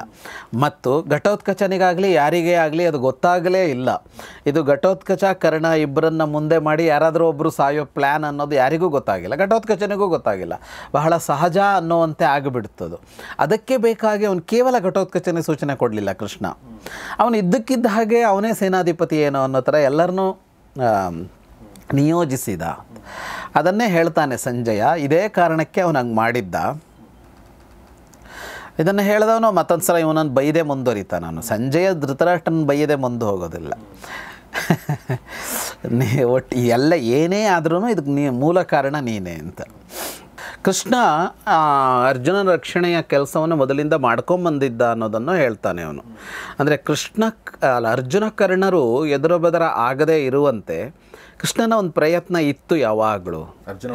ಅರ್ಜುನ ಮತ್ತು ಕರ್ಣರು ಅಂದರೆ ಅವರು ದ್ವಂದ್ವ ಯುದ್ಧ ಆಗದೇ ಇರುವಂತೆ. ಯಾಕೆಂದರೆ ಯಾವ ಹಂತದಲ್ಲಿ ದ್ವಂದ್ವ ಯುದ್ಧ ಆರಂಭ ಆಯಿತು ಅಂತ ಅಂದ ಕೂಡಲೇ ಕರ್ಣ ಶಕ್ತಿ ಆಯುಧ ತೆಗೆದು ಬಿಡ್ಬೋದಲ್ವ, ಅದನ್ನು ಅವಾಯ್ಡ್ ಮಾಡ್ತಾ ಇದ್ದ ಕೃಷ್ಣ ಅಂತ. ಯಾಕೆಂದರೆ ನಾವು ಹಿಂದೊಂದು ಸಲ ನೋಡಿದ್ವಿ, ಜಯದ್ರಥ ವಧೆಯ ನಂತರ ಒಂದು ಸಲ ಅರ್ಜುನ ನುಗ್ಗಿದಾಗ ಬೇಡ ಅಂತ ಹೇಳ್ತಾನೆ, ಭೀಮ ಮತ್ತು ಅವನಿಗೆ ಯುದ್ಧ ಆಗುವಂತೆ, ಸಾತ್ವಿಕಿ ಮತ್ತು ಅವನಿಗೆ ಯುದ್ಧ ಆಗುವಂತೆ ಮಾಡ್ತಾನೆ, ಬಿಟ್ಟರೆ ಅರ್ಜುನನಿಗೆ ಮುನ್ನುಗ್ಗೋದಕ್ಕೆ ಬಿಡೋದಿಲ್ಲ. ನಾನು ಹೇಳ್ತೀನಿ, ನಾನು ಹೇಳಿದಾಗ ಯುದ್ಧ ಮಾಡ್ಬೋದು ಅಂತಲೇ ಅರ್ಜುನನಿಗೆ ಹೇಳಿರ್ತಾನೆ. ಧೃತರಾಷ್ಟ್ರ ಮತ್ತೆ ಮಾತಾಡ್ತಾನೆ, ತನ್ನ ಮಗನ ಬೈತಾನೆ, ಎಲ್ಲರ ವಿರೋಧ ಕಟ್ಕೊಂಡಿದ್ದಾನೆ, ಮತ್ತು ಕೆಟ್ಟ ಸಲಹೆಗಾರರನ್ನು ಇಟ್ಕೊಂಡಿದ್ದಾನೆ ಅವನು ಅಂತ. ಒಳ್ಳೆ ಸಲಹೆಗಾರರಿಲ್ಲ, ಸರಿಯಾದ ಸಲಹೆ ಕೊಡೋರಿಲ್ಲ. ಇನ್ನು ಇವನಾದರೂ ಹೆಂಗೆ ಅಂದರೆ ಪ್ರಾಜ್ಞಮಾನಿ ಅಂತ, ವಿರೋಧಿ ಚ ಕುಮಂತ್ರಿ ಚ ಪ್ರಾಜ್ಞಮಾನಿ ಮಮಾತ್ಮಜ. ಪ್ರಾಜ್ಞಮಾನಿ ಅಂದರೆ ತಾನು ಭಾಳ ಬುದ್ಧಿವಂತ ಅಂತ ಅಂದ್ಕೊಂಡು ಕೂತಿದ್ದಾನೆ ಅಂತ, ತನ್ನನ್ನು ಪ್ರಾಜ್ಞಾ ಅಂತ ಅಂದ್ಕೊಂಡಿದ್ದಾನೆ ಅವನು ಅಂತ. ಅಂದರೆ ತಾನೇ ಬುದ್ಧಿವಂತ ಅಂತ ಅಂದ್ಕೊಂಡಿದ್ದಾನೆ, ಸರಿಯಾದ ಸಲಹೆ ತೊಗೊಳ್ಳಲ್ಲ. ಸಲಹೆ ತಗೊಳ್ಳೋದು ಯಾರಿದ್ದು ಅಂದರೆ ತಪ್ಪು ಸಲಹೆ ಕೊಡೋರಿದ್ದು ಅಂತ. ಹಾಗಾಗಿ ಧೃತರಾಷ್ಟ್ರನಿಗೆ ಎಲ್ಲರ ಮೇಲೂ ಸಿಟ್ಟು ಬರ್ತಾ ಇದೆ. ಆ್ಯಕ್ಚುಲಿ ತಾವು ಹೇಗಿರ್ತಾರೋ ಅಂಥವ್ರನ್ನೇ ಸಲಹೆಗಾರನ ಇಟ್ಕೋತಾರೆ. ಹಂಗೆ ಇರುತ್ತೆ. ಅದು ಕೇಳಿ ಹೇಳ್ತಾನೆ, ಆಯಿತು ಅವ್ರೇನಾದ್ರು ಮಾಡಲಿ, ನೀನಾದರೂ ಹೇಳ್ಬೋದಾಗಿತ್ತಲ್ಲ ಅಂತ, ನೀನಾದರೂ ಇದನ್ನು ಹೇಳ್ಬೋದಾಗಿತ್ತಲ್ಲ ಅಂತ. ಯಾವುದನ್ನು ಅಂದರೆ ಕರ್ಣ ಶಕ್ತಿಯಾಯುಧವನ್ನು ಪ್ರಯೋಗ ಮಾಡು ಅಂತ ಕರ್ಣನಿಗೆ ಹೇಳ್ಬೋದಾಗಿತ್ತಲ್ಲ ನೀನಾದರೂ ಅಂತ ಸಂಜಯನಿಗೆ ಹೇಳ್ತಾನೆ.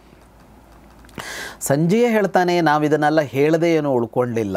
ದುರ್ಯೋಧನಸ್ಯ ಶಕುನೇಹೇ ಮಮ ದುಶ್ಯಾಸನಸ್ಯ ಚ ರಾತ್ರೌ ಭವತ್ಯೇಷ ನಿತ್ಯಮೇವ ಸಮರ್ಥನ. ಪ್ರತಿದಿನ ರಾತ್ರಿ ಅಂದರೆ ಕರ್ಣ ಯುದ್ಧಕ್ಕೆ ಬಂದ ಮೇಲೆ ಪ್ರತಿದಿನ ರಾತ್ರಿ ದುರ್ಯೋಧನ, ಶಕುನಿ, ದುಶ್ಯಾಸನ ಮತ್ತು ನಾನು ರಾತ್ರಿ ಕರ್ಣನಿಗೆ ಹೇಳ್ತಾ ಇದ್ವಿ ಇದನ್ನ. ಏನಂತ ಅಂದರೆ ಶ್ವಸರ್ವ ಸೈನ್ಯಾನ್ ಉತ್ಸೃಜ್ಯ ಜಹಿ ಕರ್ಣ ಧನಂಜಯಂ ಪ್ರೇಷ್ಯವತ್ ಪಾಂಡು ಪಾಂಚಾಲಾನ್ ಉಪಭೋಕ್ಷಾಮಹೇ ತತಃ. ಪ್ರತಿ ದಿವಸ ರಾತ್ರಿ ಹೇಳ್ತಾ ಇದ್ವಿ ನಾವು, ನಾಳೆ ನೀನು ಬೇರೆ ಯಾರ ಜೊತೆಗೂ ಯುದ್ಧ ಮಾಡಬೇಡ, ನೀನು ಅರ್ಜುನನ ಜೊತೆಗೇ ಯುದ್ಧ ಮಾಡಬೇಕು. ನಾಳೆ ನೀನು ಯಾವ ಕಡೆಗೂ ಹೋಗಬಾರ್ದು ಮತ್ತು ನೀನು ಅರ್ಜುನನನ್ನು ಶಕ್ತಿ ಆಯುಧದಿಂದ ಕೊಲ್ಲಬೇಕು. ಅಷ್ಟಾದರೆ ಆಯಿತು, ಆಮೇಲೆ ಪಾಂಡವರು ಪಾಂಚಾಲರು ಯಾರೂ ಉಳ್ಕೊಳ್ಳೋದಿಲ್ಲ, ಸಮಸ್ತವಾದ ಭೂಮಿ ನಮ್ಮದೇ ಆಗತ್ತೆ ಅಂತ ನಾವು ಹೇಳ್ತಲೇ ಇದ್ವಿ. ಅಥವಾ ನೀನು ಅದನ್ನು ಅರ್ಜುನನನ್ನೇ ಕೊಲ್ಲೋದು ಅಂತಿಲ್ವಲ್ಲ, ಶಕ್ತಿ ಆಯುಧ ಯಾರನ್ನು ಸಂಕಲ್ಪಿಸಿ ಬಿಡ್ತಾನೋ ಅವನನ್ನು ಕೊಲ್ಲತ್ತಲ್ಲ. ಅಥವಾ ಒಂದು ಕೆಲಸ ಮಾಡು, ಕೃಷ್ಣನ್ನೇ ಕೊಲ್ಲಬೇಕಿದ್ರೆ ಕೃಷ್ಣೋ ನಿಪಾತ್ಯತಾಂ, ಕೃಷ್ಣನ ಕೊಂದರೂ ಆಗತ್ತೆ, ಅರ್ಜುನ ಅಲ್ಲದಿದ್ರೆ ಕೃಷ್ಣ, ಅವನನ್ನು ಕೊಂದುಬಿಡು ಅಂತ. ಯಾಕೆಂದರೆ ಅವನೇ ಮೂಲ ಇವರಿಗೆ, ಬೇರೆ ಅವನು ಅಂತ. ಕೃಷ್ಣೋ ಹಿ ಮೂಲಂ ಪಾಂಡೂನಾಂ ಪಾರ್ಥಸ್ಕಂಧ ಯುವೋದ್ಗತಃ ಶಾಖಾ ಇವೇತರೇ ಪಾರ್ಥಾಃ ಪಾಂಚಾಲಾಃ ಪತ್ರ ಸಂಹಿತಾಃ. ಒಂದು ಮರ ಅಂತ ಅಂದುಕೊಂಡ್ರೆ ಅವರನ್ನು, ಅದರ ಬೇರು ಕೃಷ್ಣ, ಅದರ ಕಾಂಡ ಅರ್ಜುನ, ಅದರ ಕೊಂಬೆಗಳು ಉಳಿದವರು ಯುಧಿಷ್ಠಿರ, ಭೀಮ, ನಕುಲ, ಸಹದೇವರು ಅದರ ಕೊಂಬೆಗಳು. ಪಾಂಚಾಲರು ಅವರೆಲ್ಲ ಇದ್ದಾರಲ್ಲ, ಅವರೆಲ್ಲ ಎಲೆಗಳು ಅಂತ. ಹಾಗಾಗಿ ನೀನು ಒಂದ ಕಾಂಡ ಕಡಿಬೇಕು, ಒಂದು ಮರ ತೆಗಿಬೇಕು ಅಂದರೆ, ಇಲ್ಲ ಬೇರು ತೆಗಿಬೇಕು. ಈಗ ಬೇರು ಅಂದರೆ ಕೃಷ್ಣ, ಕಾಂಡ ಅಂದರೆ ಅರ್ಜುನ. ಕೊಂಬೆಗಳನ್ನು ರೆಂಬೆಗಳನ್ನು ತುಂಡರಿಸಿದರೆ ಮರ ಸಾಯೋಲ್ಲ, ಮತ್ತು ಎಲೆ ಎಲ್ಲ ಉದುರಿಸಿದ್ರು ಮರ ಸಾಯೋಲ್ಲ. ಎಷ್ಟು ಒಳ್ಳೆ ಉದಾಹರಣೆ ಅಲ್ವಾ, ಭಾಳ ಚೆನ್ನಾಗಿರೋ ಉದಾಹರಣೆ. ಅಂದರೆ ಸರಿಯಾಗಿ ನೀನು ಹೊಡಿಬೇಕಾದವರಿಬ್ಬರನ್ನ ಅಂತಂದರೆ ಪಕ್ಕ ಅವ್ರಿಗಿತ್ತು ಇದು ಯಾರು ಅಂತ ಅನ್ನೋದು ಅಂತ. ಕೃಷ್ಣನನ್ನು ಹೊರತುಪಡಿಸಿ ಪಾಂಡವರಿಗೇನೂ ಇಲ್ಲ ಅಂತ. ಕೃಷ್ಣಾಶ್ರಯಾ ಕೃಷ್ಣಬಲಾ ಕೃಷ್ಣನಾಥಾಶ್ಚ ಪಾಂಡವಾ ಕೃಷ್ಣಃ ಪರಾಯಣಂ ಚೈಷಾಮ್ ಅಂತ. ಕೃಷ್ಣನೇ ಅವರಿಗೆ ಆಶ್ರಯ, ಕೃಷ್ಣನೇ ಅವರ ಬಲ, ಕೃಷ್ಣನೇ ಅವರ ಪ್ರಭು. ಕೃಷ್ಣ ಒಂದು ಬಿಟ್ಟು ಅವರಿಗೆ ಬೇರೆ ಏನೂ ಇಲ್ಲ ಅಂತ. ಹಾಗಾಗಿ ನಾವು ಅವನಿಗೆ ಹೇಳ್ತಾ ಇದ್ವಿ, ನೀನು ಎಲೆ ಕೀಳೋದು, ಆಮೇಲೆ ಈ ರೆಂಬೆ ಕೊಂಬೆ ಎಲ್ಲ ಮುರಿಯೋದು, ಇದನ್ನೆಲ್ಲ ಬಿಟ್ಬಿಡು, ಕೃಷ್ಣನನ್ನೇ ಕೊಲ್ಲು, ಇಲ್ಲದೇ ಇದ್ದರೆ ಅರ್ಜುನನನ್ನು ಕೊಲ್ಲು ಅಂತ ನಾವು ಹೇಳ್ತಲೇ ಇದ್ವಿ ಅವನಿಗೆ. ರಾತ್ರಿ ಇಷ್ಟು ಅವನಿಗೆ ಹೇಳ್ತಾ ಇದ್ವಿ. ಆದರೆ ಅದು ಏನಾಗ್ತಾ ಇತ್ತೋ ಗೊತ್ತಿಲ್ಲ, ಬೆಳಗ್ಗೆ ಅವನು ಯುದ್ಧಕ್ಕೆ ಹೋದಾಗ ಅವನು ಮರ್ತು ಬಿಡ್ತಿದ್ದ ಅದನ್ನು ಅಂತ. ಅವನು ಆ ಕೆಲಸ ಮಾಡ್ತಾ ಇರಲಿಲ್ಲ, ರಾತ್ರಿ ಹ್ಞೂ ಅಂತ ಹೇಳ್ತಿದ್ದ. ಆದರೆ ಈ ಯೋಜನೆ ಹಾಕ್ತಿದ್ವಿ, ಅವನು ಒಪ್ತಿದ್ದ, ನಾವೆಲ್ಲ ಸೇರಿ ನಾಳೆ ಇದು ಮಾಡೋದು ಅಂತ. ಆದರೆ ಮಾರನೇ ದಿನ ಹೋಗಿ ಯುದ್ಧ ಆರಂಭ ಆದಾಗ ಅವನು ಇದನ್ನು ಮರಿತಾ ಇದ್ದ ಅಂತ ಸಂಜಯ ಹೇಳ್ತಾನೆ. ಅವನಿಗೆ ಮರ್ತೋಗ್ತಾ ಇತ್ತು ಅಂತ. ಈ ಮರ್ತೋಗ್ತಾ ಇತ್ತು ಅಂತ ಅಂದಾಗ ನಾವು ಈ ಯುದ್ಧಗಳನ್ನು ಗಮನಿಸ್ಕೊಂಬಂದರೆ ಪ್ರಾಯಶಃ 11ನೇ ದಿನ ಈ ಮಾತುಕತೆಗಳು ಬಂದಿಲ್ಲ. ಯಾಕೆ ಅಂದರೆ 10ನೇ ರಾತ್ರಿಯಲ್ಲಿ ಅವನು ಭೀಷ್ಮನ ಬಳಿಗೆ ಹೋದ. ಕರ್ಣ ಯುದ್ಧಕ್ಕೆ ಬರ್ತಾನೆ ಅಂತ ಅವತ್ತು ಬೆಳಗ್ಗೆ ಗೊತ್ತಾಗಿದ್ದು 11ನೇ ದಿನ. 11ನೇ ದಿನ ಸಹಜ ಯುದ್ಧ ನಡೀತು ಅಂತ ಅನ್ಕೊಳ್ಳೋಣ. 11ನೇ ದಿನದ ರಾತ್ರಿ ಹೇಳಿರಬೇಕು. ಆಮೇಲೆ ನಡೆದಿದ್ದು 12, 13, 14 3 ದಿನಗಳು. 12, 13, 14 3 ದಿನಗಳು ಯುದ್ಧ ಬೇರೆ ಕಡೆ ತಿರ್ಕೊಂಡ್ಬಿಟ್ಟಿವೆ. ಒಂದು ದಿನ ಅಭಿಮನ್ಯು ಮೇಲೆ ತಿರುಗಿದೆ ಚಕ್ರವ್ಯೂಹ. ಆಮೇಲೆ ಏನಾಗಿದೆ, ಅದರ ಮಾರನೇ ದಿನ ಜಯದ್ರಥನ ಮೇಲೆ ತಿರುಗಿದೆ. 14ನೇ ದಿನ. 12ನೇ ದಿನ ಏನಾಗಿಲ್ಲ ವಿಶೇಷವಾಗಿ. 13ನೇ ದಿನ ಅಭಿಮನ್ಯು, 14ನೇ ದಿನ ಜಯದ್ರಥನಿಗೆ ತಿರುಗಿದೆ. ಇಲ್ಲಿ ಏನಾಗಿದೆ ಅಂತ ಅಂದರೆ ಇವರು ಹೇಳುವಾಗ, ಅವನು ಮರಿತಿದ್ದ ಅಂತ ಹೇಳುವಾಗ, ಅರ್ಜುನ ಇವನೆದುರಿಗೆ ಬರೋದಕ್ಕೆ ಸಾಧ್ಯ ಆಗಿದ್ದು 14ನೇ ದಿನ ಬೆಳಗ್ಗೆ ಮಾತ್ರ. ಇವತ್ತು ರಾತ್ರಿ ಯುದ್ಧ ಮಾಡ್ತಾ ಇದ್ದಾರಲ್ಲ ಬೆಳಗ್ಗೆ. 12, 13 ಏನಾಯಿತು ಅಂದರೆ ನಮಗೆ ನೆನಪಿದೆ, ಸಂಕ್ಷಪ್ತಕರ ವಿಷಯ ಬಂದುಬಿಡ್ತು. ಅಂದರೆ ಅರ್ಜುನನನ್ನು ನಾನು ದೂರ ಕಳಿಸ್ತೀನಿ, ಇವನು ಯುಧಿಷ್ಠಿರನನ್ನು ಬಂಧಿಸು ಅಂತ ಕೇಳಿದ್ನಲ್ಲ ದುರ್ಯೋಧನ, ಹೆಂಗೆ ತಿರುಗಿಸುತ್ತೆ ಅಂತ ಒಂದು ತಂತ್ರ. ಅಂದರೆ ಅವರೇ ಮಾಡಿಕೊಂಡ ತಂತ್ರ ಅವರಿಗೆ ಹೆಂಗೆ ಹೊಡೆಯುತ್ತೆ ಅನ್ನೋದನ್ನು ನಾವಿಲ್ಲಿ ನೋಡ್ಬೋದು. ಅಂದರೆ ಏನಾಯಿತು, ಮೊದಲನೇ ದಿನವೇ ಕರ್ಣನನ್ನು ಈ ಕೆಲಸಕ್ಕೆ ತೊಡಗಿಸಬೇಕಿತ್ತು. ಅಂದರೆ ತೊಡಗಿಸಬೇಕಿತ್ತು ಅಂದರೆ ಹೆಂಗೆ, ರಾತ್ರಿ ಸುಮ್ಮನೆ ಹೇಳಿಬಿಡ್ತೀವಿ ಅಂತಲ್ಲ, ಮಾರನೇ ದಿನ ಇವರು ಅದನ್ನೇ ಕಾನ್ಸಂಟ್ರೇಟ್ ಮಾಡಬೇಕಾಗಿತ್ತು. ಅಂದರೆ ಹೇಗಾದರೂ ಮಾಡಿ ಕರ್ಣ ಅರ್ಜುನ ಎದುರಾಗಬೇಕು. ಅದಕ್ಕೆ ಬೇಕಾಗುವಂತೆ ನಾವು ಇಷ್ಟೂ ಜನ ಪ್ಲ್ಯಾನ್ ಮಾಡ್ತೀವಿ ಅಂತ. ಇದನ್ನು ಮಾಡಿದ್ರಲ್ಲ ಇವರು. ಅಂದರೆ ಯುಧಿಷ್ಠಿರನನ್ನು ಹಿಡಿಬೇಕು ಅನ್ನೋ ಕಾರಣಕ್ಕಾಗಿ ಏನೆಲ್ಲ ಮಾಡ್ಬೋದು ಅದನ್ನು ಮಾಡ್ತಾ ಹೋದ್ರಲ್ಲ. ಈಗ ಚಕ್ರವ್ಯೂಹ ಮಾಡಿದ್ರು, ಸಂಸಪ್ತಕರ ಇದನ್ನು ಮಾಡಿದ್ರಲ್ಲ, ಹಾಗೆ ಮಾಡಬೇಕಾಗಿತ್ತು. ಹಾಗೆ ಮಾಡದೇ ಇರುವಂತೆ ಆಗಿದ್ದು ಯಾವುದು ಅಂತ ಅಂದರೆ ದುರ್ಯೋಧನನ ಯೋಚನೆ. ದುರ್ಯೋಧನ ದ್ರೋಣರಿಗೆ ಪಟ್ಟ ಕಟ್ಟಿದವನೇ ನನಗೆ ಯುಧಿಷ್ಠಿರನನ್ನು ಹಿಡಿದುಕೊಡಿ ಅಂತ ಅಂದ, ಬಂಧಿಸಿಕೊಡಿ ಇಂದ. ಹಾಗಾಗಿ ದ್ರೋಣರ ಲಕ್ಷ್ಯ ಯುಧಿಷ್ಠಿರನ ಬಂಧನ ಆಯಿತು. ಬೇರೆದೇನೂ ಆಗಲಿಲ್ಲ. ಮೊದಲನೇ ದಿವಸ ಆಗಲಿಲ್ಲ. ಎರಡನೇ ದಿವಸ ಇವರು ಸಂಸಪ್ತಕರ ನಿರ್ಣಯ ಅಂತಂದರು. ಇವರೇ ಅರ್ಜುನನನ್ನು ದೂರ ಕಳಿಸಿದ್ರು. ಅರ್ಜುನ ಯುದ್ಧ ಕ್ಷೇತ್ರದಲ್ಲೇ ಇರಲಿಲ್ಲ 2 ದಿನ. ಆ ಕಡೆ ಹೋದ ಅವನು 12, 13ನೇ ದಿನ. 14ನೇ ದಿನ ಬಂದಾಗ ಜಯದ್ರಥ ಗುರಿಯಾಗಿಬಿಟ್ಟ. ಜಯದ್ರಥ ಕೇಂದ್ರ ಆದ. ಜಯದ್ರಥ ಕೇಂದ್ರ ಆಗುವಂತೆ ಆಗಿದ್ದು ಇವರ ಪ್ಲ್ಯಾನಿಂದಲೇ ಹೊರತು ಅವರ ಪಾಂಡವರ ಪ್ಲ್ಯಾನಿಂದ ಅಲ್ಲ. ಜಯದ್ರಥ ಗುರಿಯಾಗೋದಕ್ಕೆ ಕಾರಣ ಆಗಿದ್ದು ಇವರು ಸಂಸಪ್ತಕರನ್ನು ಮಾಡಿಕೊಂಡು ಇವರು ಯುಧಿಷ್ಠಿರನ್ನು ಹಿಡಿತೀನಿ ಅಂತ ಚಕ್ರವ್ಯೂಹ ರಚನೆ ಮಾಡಿಕೊಂಡು ಆ ಚಕ್ರವ್ಯೂಹದಲ್ಲಿ ಅಭಿಮನ್ಯುವನ್ನು ಕೊಂದು, ಇದೆಲ್ಲದರ ಪರಿಣಾಮ ಅಂದರೆ ಯೋಜನೆ ಹಾಕಿದ್ದು ಇವರೇ, ಸಿಲುಕಿಕೊಂಡಿದ್ದು ಇವರೇ. ಅವತ್ತು ಮಾಡಬೇಕಾಗಿತ್ತು ಜಯದ್ರಥನ ದಿನ ಅರ್ಜುನನ ಮೇಲೆ ಕರ್ಣ ಹೋಗಬೇಕಾಗಿತ್ತು. ಆದರೆ ಅದು ನೆನಪಿಗೆ ಯಾಕೆ ಬರೋಲ್ಲ ಅಂದರೆ ಅವತ್ತು ಜಯದ್ರಥನನ್ನು ರಕ್ಷಿಸಬೇಕು ಅನ್ನೋದೇ ಉದ್ದೇಶ ಆಗಿಬಿಡತ್ತೆ ಹೊರತು ಇವತ್ತು ಅರ್ಜುನನ್ನು ಕೊಲ್ಲಬೇಕು ಅನ್ನೋದು ಅವತ್ತಿನ ಸಬ್ಜೆಕ್ಟ್ ಅಲ್ಲ. ಅಂದರೆ 12ನೇ ದಿವಸ ಮರೆತು ಹೋಗೋದಕ್ಕೆ ಕರ್ಣನಿಗೇನು ಕಾರಣಗಳಿತ್ತು ಅಂತ ನಾನು ಹೇಳ್ತಾ ಇದ್ದೀನಿ. ಅಂದರೆ ಅವತ್ತಿನ ಯುದ್ಧದ ಗುರಿ ಬೇರೆ, ಒಟ್ಟು ಯುದ್ಧದ ಗುರಿ ಒಂದಿರ್ಬೋದು. ಅವತ್ತಿನ ಯುದ್ಧದ ಗುರಿ ಅಂತ ಒಂದು ನಿರ್ಣಯ ಆಗೋದನ್ನು ನಾವು ಗಮನಿಸ್ತಾ ಇದ್ದೀವಲ್ಲ, ಇವ್ರ ಕಡೆ ಆ ಪ್ಲ್ಯಾನೇ ಕಾಣ್ತಾ ಇಲ್ಲ. ಪ್ಲ್ಯಾನ್ ಅವ್ರ ಕಡೆ ಕಾಣ್ತಾ ಇದೆ. ಇವತ್ತೇನು ಮಾಡಬೇಕು ಅಂತ ಅವ್ರು ಯೋಚನೆ ಮಾಡ್ಕೊಂಡು ಬರ್ತಾ ಇದ್ದಾರಲ್ಲ, ಆ ಪ್ಲ್ಯಾನಲ್ಲೇ ಕರ್ಣನಿಗೆ ಅವನು ಇನ್ನೆಲ್ಲೋ ಎಂಗೇಜ್ ಆದ ಅಂತ. ಅವನು ಯಾವಾಗಲ್ಲಿ ಎಂಗೇಜ್ ಆದನೋ ಅವಾಗ ಇದು ಬಿಟ್ಟೋಯ್ತು. ಈಗ ಯುಧಿಷ್ಠಿರನ್ನು ಹಿಡಿಯೋದು ಅನ್ನೋದು 12ನೇ ದಿನದ ಗುರಿ ಆಯಿತು. 13ನೇ ದಿನ ಚಕ್ರವ್ಯೂಹ ಅನ್ನೋದು ಗುರಿ ಆಯಿತು. ಅಭಿಮನ್ಯು ಅವ್ರಿಗೆ ಗುರಿ ಆಗಿಬಿಟ್ಟ. 14ನೇ ದಿನ ಜಯದ್ರಥನ ರಕ್ಷಣೆ ಅಂತಾಗಿ ಹೋಯಿತು. 14ನೆಯ ದಿನದ ರಾತ್ರಿ ಘಟೋತ್ಕಚ ಎದುರಿ ಬಂದು ನಿಂತ್ಕೊಂಡ. ಇದಿಷ್ಟು ಕರ್ಣನನ್ನು ಬೇರೆ ಕಡೆಗೆ ತೊಡಗುವಂತೆ ಮಾಡಿ ಮರೆಯುವಂತೆ ಮಾಡಿದೆ. ಸೊ ಕರ್ಣನ ತಪ್ಪು ಅಲ್ಲಿ ಕಾಣ್ತಾ ಇಲ್ಲ. ಕರ್ಣ ಮರೆತಿದ್ದು ಅಂದರೆ ಉದ್ದೇಶಪೂರ್ವಕ ಮರೆತಿದ್ದು, ಅಥವಾ ಅದು ಹೆಂಗೆ ರಾತ್ರಿ ಆ ನಿರ್ಣಯ ಮಾಡಿಕೊಂಡು ಒಂದು ಶಕ್ತಿಯಾಯುಧ ಇಟ್ಕೊಂಡು ಏನೇ ಆದರೂ ಅರ್ಜುನನ್ನು ಕೊಲ್ತೀನಿ ಅಂತ ಅಂದ್ಕೊಂಡು ಬಂದ ಕರ್ಣನಿಗೆ ಮರ್ತೇ ಹೋಗುತ್ತೆ ಅಂದರೆ ಹಂಗೆ ಮರೆತೋಗಿದ್ದಲ್ಲ ಅದು. ಅವನಿಗೆ ತಲೆಲಿಲ್ಲ ಅಂತಲ್ಲ, ಅದು ನೆನಪಲ್ಲಿಲ್ಲ ಅಂತಲ್ಲ, ಅದು ಈಗ ಹೋಗೋಕ್ಕಾಗಲ್ಲ ಅಂತ. ಸೊ ಅವರು ಅಂದ್ರೆ ಅದರಲ್ಲಿ ಇನ್ನೂ ಒಂದಂದ್ರೆ ಈಗ ಸಂಜಯನೋ ದುರ್ಯೋಧನನೋ ರಾತ್ರಿ ಹೇಳಿದ್ದನ್ನ ಎಕ್ಸಿಕ್ಯೂಟ್ ಮಾಡಕ್ಕೂ ಕೂಡ ಪ್ಲಾನ್ ಮಾಡ್ಬೇಕಾಗಿತ್ತು. ಅವರು ಎಕ್ಸಿಕ್ಯೂಷನ್ ಪ್ಲಾನ್ ಮಾಡಬೇಕಿತ್ತು. ಅವರು ಏನ್ ಮಾಡಿದ್ರು, ಆ ದಿನಕ್ಕೆ ಏನ್ ಬೇಕು ಅದನ್ನ ಮಾಡ್ಕೊಂಡ್ರು, ಅಥವಾ ಪಾಂಡವರು ಏನ್ ಪ್ಲಾನ್ ಮಾಡ್ತಿದ್ರು ಅದಕ್ಕೆ ಇವ್ರು ರಿಯಾಕ್ಷನ್ ಕೊಟ್ರೆ ಬಿಟ್ರೆ ಇವರೇ ಕರ್ಣನನ್ನು ಬಿಡ್ಲಿಲ್ಲ ಅಂತ ಅರ್ಜುನ್ ಕಡೆಗೆ ಆ ಪ್ಲಾನ್ ಅಲ್ಲಿ. ಹಾಗಾಗಿ ಇದು ಇದೆಯಲ್ಲ, ಅಂದ್ರೆ ಇಲ್ಲಿ ಒಂದು ಗಮನಿಸೋದೇನು ಅಂದ್ರೆ ಸುಮ್ಮನೆ ಯುದ್ಧ ಆಯಿತು ಅಂತ ಒಂದು ಯುದ್ಧ ಆಗಲ್ಲ ಅಂತ. ಅದು ಎಷ್ಟು ಪ್ಲಾನ್ಗಳಿರುತ್ತೆ, ಎಷ್ಟು ಯೋಜನೆಗಳಿರುತ್ತೆ ಎರಡೂ ಪಕ್ಷಗಳಲ್ಲಿ. ಯಾವುದೇ ಯುದ್ಧ ನಡೆದ್ರು ಜಗತ್ತಲ್ಲಿ ಅವತ್ತಿರಲಿ ಇವತ್ತಿರಲಿ, ಆದರೆ ಅದೆಲ್ಲ ಒಂದು ತಿರುವು ತಗೊಂಡ್ಬಿಡುತ್ತೆ. ಆ ತಿರುವಿಗೆ ಅನುಗುಣವಾಗಿ ವರ್ತಿಸ್ತಾ ಹೋದಾಗ ರಿಸಲ್ಟ್ ಏನೋ ಆಗ್ಬಿಡುತ್ತೆ. ಎಕ್ಸಾಕ್ಟ್ಲಿ. ಬಹಳಷ್ಟು ಸಲ ಬಹಳ ಅದು ಜಗಳಗಳು ಯುದ್ಧಗಳು ಎಲ್ಲ ಹಾಗೆ ಶುರು ಮಾಡುವಾಗ ಒಂದ್ ಏನಿರುತ್ತಲ್ವಾ, ನಾವು ಮಾಡ್ತೀವಿ ಅಂತ, ಆಮೇಲೆ ಅದಲ್ಲಿ ಹಂಗ ಆಗಲ್ಲ ಅದು. ಇಲ್ಲ, ಆಮೇಲೆ ನಮ್ ಕಂಟ್ರೋಲ್ ಇರಲ್ಲ.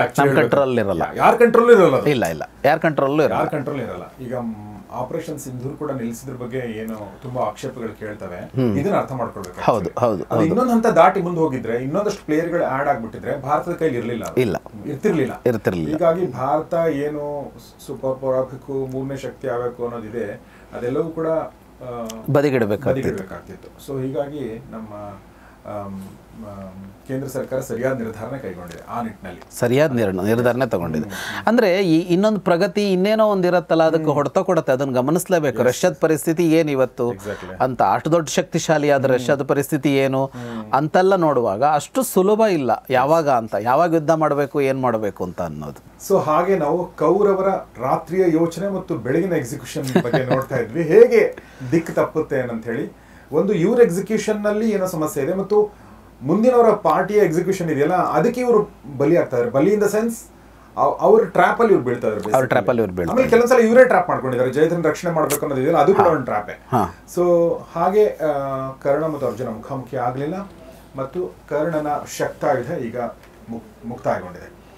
ಸೊ ಹಾಗಾದ್ರೆ ಮುಂದೆ ಏನಾಗುತ್ತೆ ಅನ್ನೋದರ ಮುಂದಿನ ಭಾಗಗಳಲ್ಲಿ ಮತ್ತೊಂದಷ್ಟು ನೋಡೋಣ ಅಂತ ಹೇಳ್ತಾ ಇವತ್ತಿನ ಈ ಎಪಿಸೋಡ್ ಮುಗಿಸೋಕ್ಕಿಂತ ಮುಂಚೆ ಇದನ್ನು ಅದ್ಭುತವಾಗಿ ಹೇಳಿದಿರುವಂಥ ವಿದ್ವಾನ್ ಜಗದೀಶ್ ಶರ್ಮಾ ಸಂಪ ಸರ್ಗೆ ಧನ್ಯವಾದಗಳು sir. Thank you very much.